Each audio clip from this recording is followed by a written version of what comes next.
Құлдықтан қашып құтылған қыз. Алматыда 25 жастағы бойжеткен өзін біреулердің ұрлап әкеткенін жезөкшелік жолға түсірмек болғанын айтып шағымданды. Денсаулық сақтау сау тамтыға алмай, таяқ жеген жәбірленушінің айтуынша, оны әуелі бір үйде соққыға жығып, кейін жеңіл жүрісті қыздардың ордасына алып барған. Ең сорақысы, бойжеткенді 2 күн қамауда ұстағандардың бірі оның бұрынғы жеңгесі екен. Қатты соққыдан есеңгіреп, әрең тілге келсе де, жәбірленуші полицейлерге өзін қай жерде және кімдердің қамап ұстағанын көрсетіп берді. Құлдықтан құтқару операциясына тілшіміз Мақсат Мәлік те куә болды. Зорлық зомбылықтың құрбаны болдым деген 25 жастағы бойжеткеннің денесінде сау тамтық жоқ. Басы жарылып, үсті басы түгел қанталап кеткен. Ауыр соққыдан есеңгіреп, әлсіреп қалыпты. Солығын баса алмаған ол, сол күнгі оқиғаны қорқынышпен еске алады. Қарап тұрмаңдар, қарап тұрыңдар, шығып кетіңдер.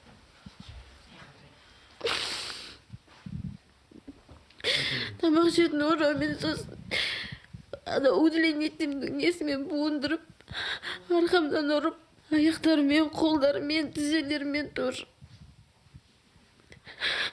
Кім деген ұрды? Камила мен Аидарды.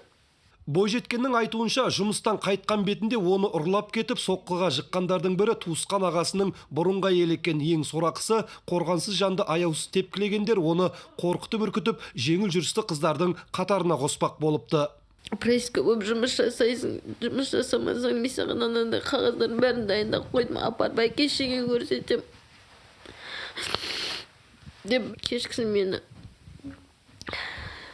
Северная кольцо 32D, либо Г, сондай адресте автомойка Манара бар, подвалында притон бар, сол жерге апарды.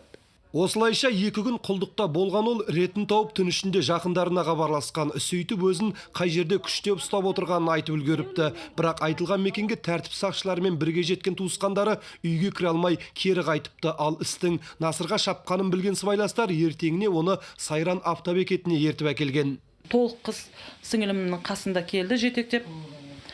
Сөйтіп қасында келді, сөйтіп сіңілімді мен көрдім да, сөйтіп сіңілім келді, мен құшақтап амандасқанда, әпше мен көмектес алып қаш деп сөйтіп жылады да. Алайда үйге жеткенше белгісіз көлік аңдып келгенін айтқан әпкесі сыртқа шығуға қорқамыз дейді. 2 жігіт торуылдап жүр деген олар тек біздің көз алдымызда полиция шақырды. Ал тәртіп сақшыларына мән-жайды түсіндірген жәбірленуші өзін қай жерде күшпен ұстағанын көрсетіп берді.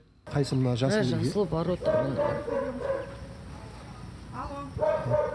Ал Қорқам, маған кете берейінші өтініш. Мен қазір шығып қалсам, мен қорқам. басқа қыздар болды ма? Ішінде болды басқа қыздар. Ол кімдер еді?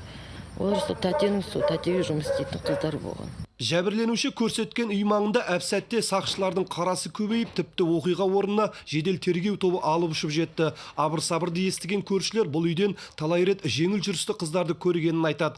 Ал алғашында қақпасын ашудан бас тартқан үй иесі артынша полицейлерге тап берді.